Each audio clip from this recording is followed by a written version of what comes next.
rock, street trash, Wastelands. And here are your hosts, longtime partners in slime, Adam Obscene and Mark. Hello Brisbane, hello Melbourne, hello world. This is Wastelands, and we are your Cane Punk pariahs, your caffeine creeps, your B-grade ghouls. I'm Adam Obscene, and with me tonight, as always, is my longtime partner in slime, as Harry just said, Mark Omar. Hello, Adam Obscene. Good to see you tonight. Great to be with you, listeners. Thanks for tuning in. Tuning in, as always, our faithful herd of depravity-seeking monstrosities. Now, and that's in all the loveliness that I can actually muster. We, a couple of weeks ago, were talking about the best and worst on Tubi, and it got us talking about some pretty bottom of the barrel kind of, like, not even directed video, like direct to the gutter releases. And it got us sort of thinking about the worst movies we've ever seen. Mm-hmm. And you sort of hinted on something, and we went off air and we had a bit of a chat, and our collective brains remembered. It's funny thinking about it now. A film that you discovered with when you were living in Brisbane with a mate of ours, Marcus. And I never saw it in its entirety. I think one time I came over and you guys were on the couch going, "Dude, you got to watch this movie. It's so shit." And we might have got into the first 5 minutes or something, and it was hilarious. And then let's go do something else. Mark, do you want to let the listeners and listeners know what film we're talking about? Yeah, we're talking about an absolutely hilarious abomination of a film called Fiend. Fiend, F-I-E-N-D. So this one of the honestly worst movies I've ever seen. And look, it's funny. It's a 1980 film. It's also known as Bad Neighbor, and it was directed by Don Dohler. And so we went on a bit of a hunt, and I wanted to dig it out, and because I never actually watched the whole thing, and I had sort of these slight memories of, bad special effects of glowing hands and spirits coming out of graves and stuff. I thought, I've got to give this a crack. Lostness, for the uninitiated, this is about an evil spirit that possesses and reanimates corpses. It fruits all over cemeteries. It then gets into the corpses. It gets into a corpse of a diseased dude who died, obviously, because he's a corpse. In order for the corpse not to rot, this is, I think, in order for the corpse not to rot away, the possessed corpse needs to absorb the life force of the living with cheesy special effects. And then the corpse moves to the suburbs where his neighbours suspect that something isn't right. That's pretty much it. Yeah, it's confusing as listeners. So it starts off with this sort of, and Mike, you explained it really well for, it's like Atari generation special effects. It really does. It really does look like it was created with an Atari. Yeah. It really does. It's so basic. It's so very basic. It's like 8-bit layover filters. Yeah. It's kind of charming. It's hilarious just in that. And I bought it. Or it made its way into the house. I can't remember whether my flatmate Marcus or I bought it. But anyway, I think I did buy it. Anyway, it ended up in the house in that full exploitation film style where the cover looked amazing, like an amazing bit of 80s kit. Got it home, popped it in the VHS machine, and it was just so trashy. It did look like it was made with an Atari. And you can Adam, you and I as mere mortals could only get through the first 10, 15 minutes. But I'm sure there's some listeners out there that have seen it all the way through. I think it went down in folklore in the household of being like that movie that was almost like I remember there was like nights where we would dare people to try and watch it. It got to that stage. Yeah, and I think for that it has a special place. But look, I did track it down, and look, listeners, you can get it on I think it's YouTube. I think I watched it. Mm-hmm. It's so funny. This film that for years the name escaped us, and we had this aha moment remembered, and there it was sitting on YouTube. So, listeners, I will go as far as saying is this is the film that pretty much broke Adam Obscene. I I watched this film, but shit, it seriously took me 10 goes. Like, I just could watch a little bit at a time. It's like small doses. And I was just like, it's really hard to explain, like, the film and its, video-ness, and it's like, its banality, and it's sort of like, its plainness. But then I got to thinking, Mark, and this is what happens with bad movies, is I sort of looked back and I went, look, this movie's bad. It's a stinker. It's a real stinker. But then, like most stinkers, the smell sort of hung around for a while.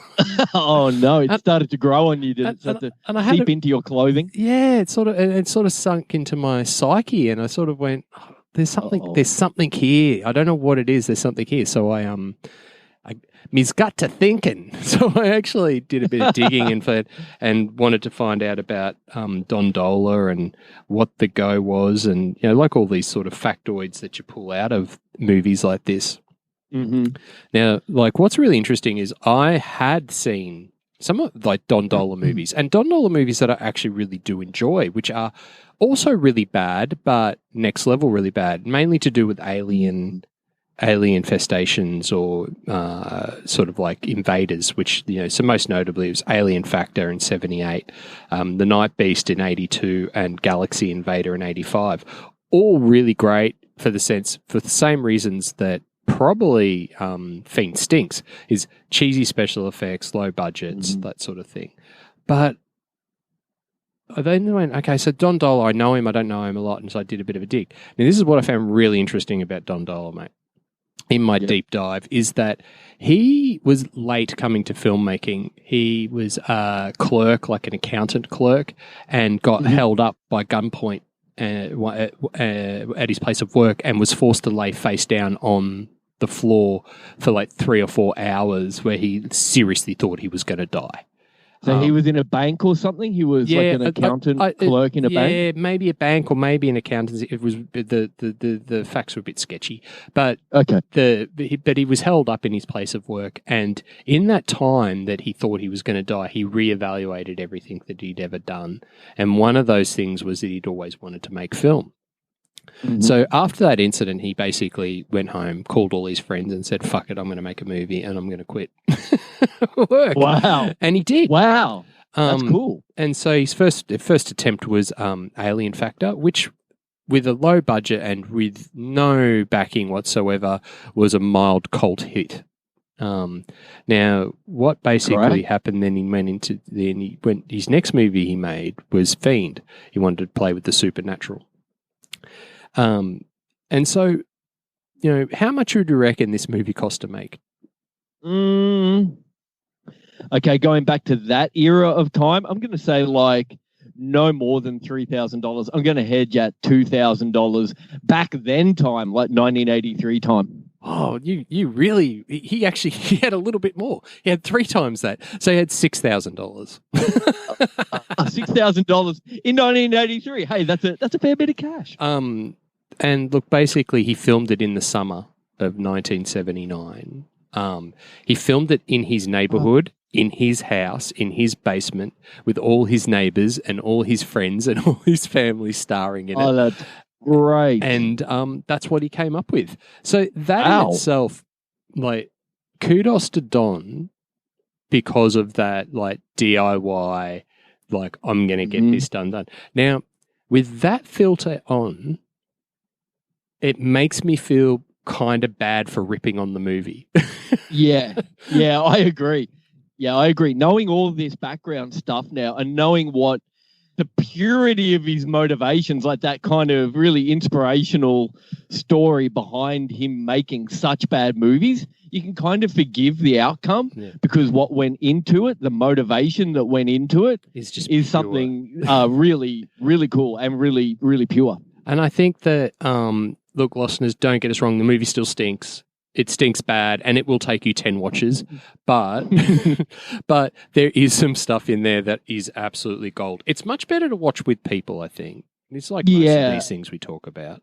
But yeah, and be prepared for it to not be that good. Like but do have a read about him yourself and go in, like you said, Adam, with that filter of like, here's a guy who had a near-death experience, and this is what he decided to do with his second chance, I guess. Yeah, and I think the fact that it was filmed in a summer, like it was a summer suburban American summer project.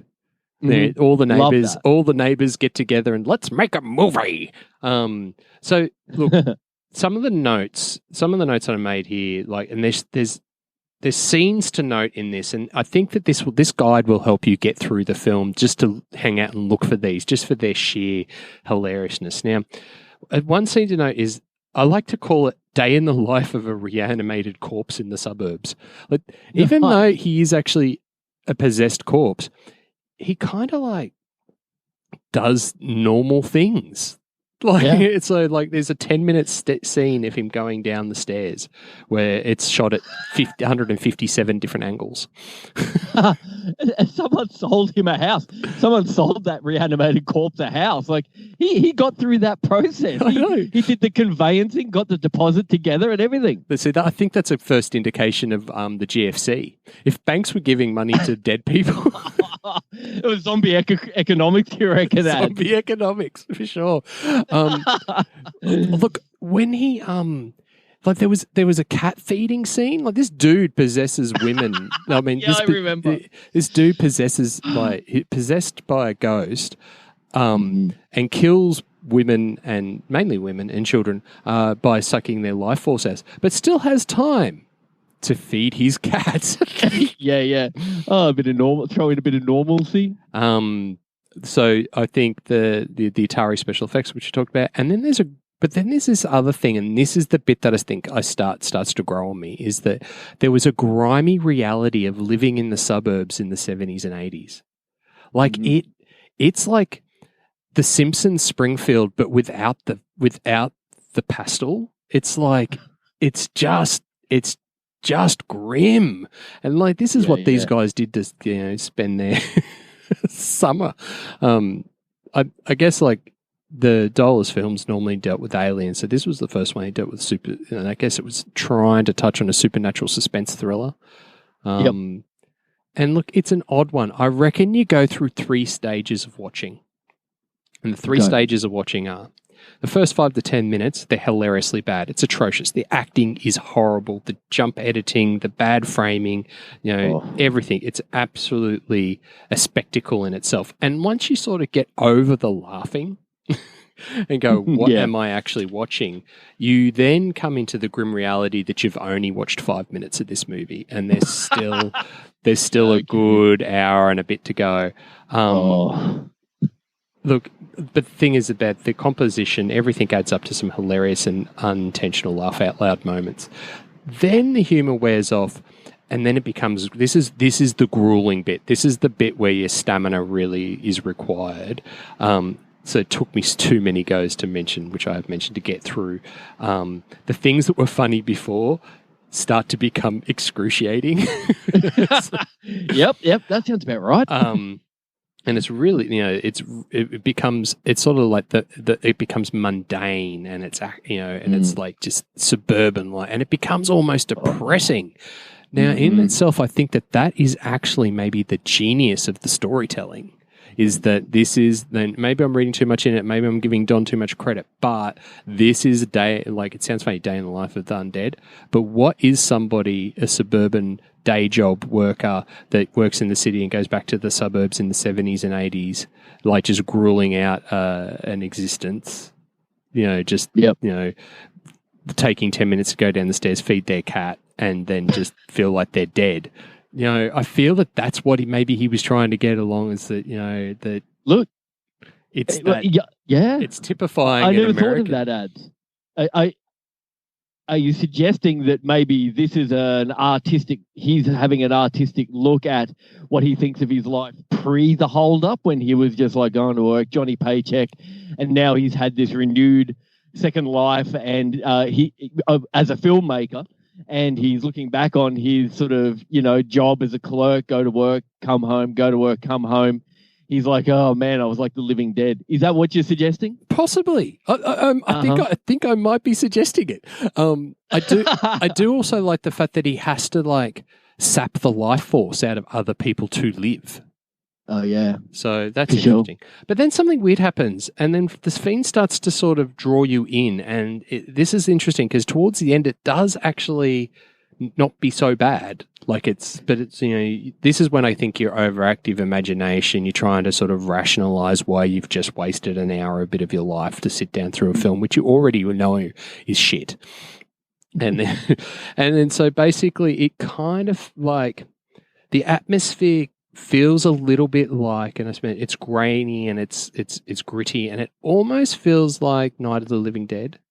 Mm-hmm. Like and that I don't know if it's just the quality of the video, which is just makes everything quite almost black and white because there's not a lot of color in there.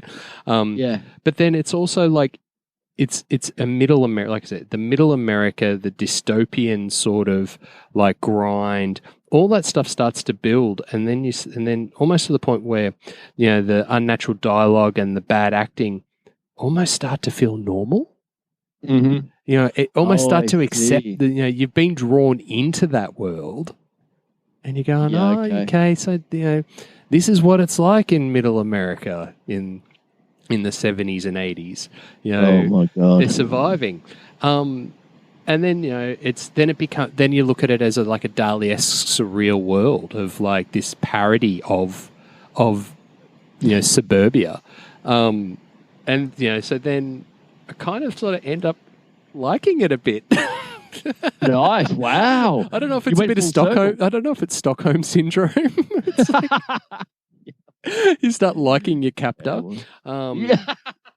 In a weird hostage. 45, I'll tell you anything. It's like, so I end up liking it, and if not just out of respect for Don's passion to get shit done, and I think it's really important that it's Don's passion to get shit done, doing it yourself. Now, for you and me particularly, that's a thing. It's something we really aspire to, or something we've always done. And look, I got to say, not everything we've ever done has been the highest of quality, like this podcast. So I can appreciate like the tools down, the 9 to 5, and just going, you know what, fuck it, caution to the wind, $6,000, let's do it. And so, in saying that, I went back and watched it from front to finish, no breaks, and enjoyed it a lot more. Wow, so that's the trick. All right. So the trick is to look way more into it than actually is probably presented. So yeah, for sure. So listeners, you could listen to our podcast and then go and watch it, and maybe you'll see it through a whole new way and have a better appreciation for it than what we did maybe in the 2002, 2003, whenever we watched it the first time. We were just drunk jerks, probably. That's I feel bad. I feel bad. But look, it is a stinker. It is a grueling task. And look, if every film that had great intentions was given a 5-star, then like every movie would be a 5-star. So the reality is that this movie, this talking about this film is less about the movie and more about Don Dohler's story and about getting things done. And have a look, listeners. Have a look at his story. Have a look at these films that he's done. If you want to have some shits and giggles, go 5 minutes in. It's great. It's hilarious. If you want to commit, and you want to see if what I've been banging on is absolutely bollocks or is actually some great insight of a miracle mind of what someone's been doing, great. Let us know either way. I don't care. Okay, so for the interested listener that wants to do their research ads, how do you spell his name? It's Don, obviously D-O-N. And then what's his last name? Dohler. So it's Dohler. Don Dohler. Okay. And look, check it out. Like, let us know what you think. I must say that Alien Factor is from 1978 is actually a lot more fast paced, and it's an actioner, and it's got claymation aliens in it. The thing that makes Fiend hard is, I think, the normality of it. There's not it's trying to be suspenseful in everyday life, so there's not really a lot of action. There's not lasers being shot around everywhere. There's just red hands sucking life force out of people. Oh, I love that bit. Yeah, it's a standout. It's a standout, and the feeding of the cat, and the weird music lessons that he gives in his Besser block basement. Oh yeah, it's a bit Dharma-esque, that one. So yeah. And I must admit, just got me thinking. It's clearly in a basement, and there's a scene where the reanimated corpse dude looks out a window, and then it actually cuts away to a daylight scene on the outside, and it's clearly not a window. It's just looking through some curtains because there's a brick wall behind it. It's great. Look for those things, listeners. It's fun. It's fun. So yeah, look, my final notes on this is we started watching this in maybe 2004. Yeah. And it took me 2020 to finish it. Yep. Yep, that sounds about right, mate. So I did say it broke me. I think it broke me in the way that it broke me, and then remolded me to make me think about it in a different way. So, moral of the story is, if you're gonna do it yourself, do it hard, put every passion that you can put into it, and it will be pure. And really, if people like it, great. If people don't like it, whatever, if one thing this year has taught us is just stick the course and make it happen for yourself. This is going to kick off a little bit of a series for us, Marco. We've been banging on between us about how we love the world, all things DIY, and positive mental attitude, and really people making nothing out of something out of nothing. And we've got a few topics that we'll touch base on. So, listeners, consider this a launch pad episode, and we're going to probably we will smash out some micros touching on some topics and why we like them. So tune in. Thank you, everyone, for the positive feedback and likes and follows across all the platforms for the Halloween bombardment that you got over the Halloween weekend. 3 episodes. It was fun, and we've had a lot of really good movement on the socials and on the platforms. So we're getting there. Thank you for all your support.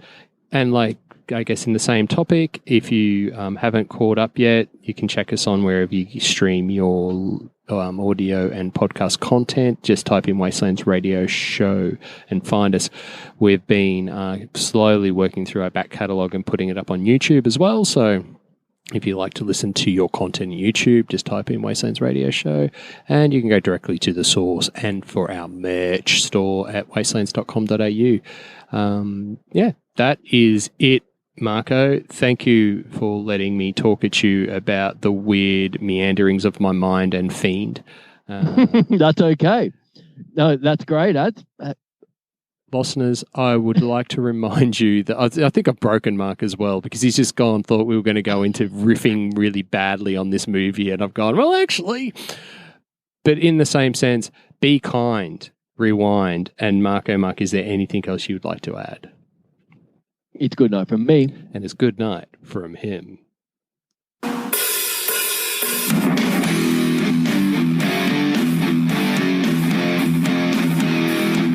B-grade, punk rock, street trash, Wastelands.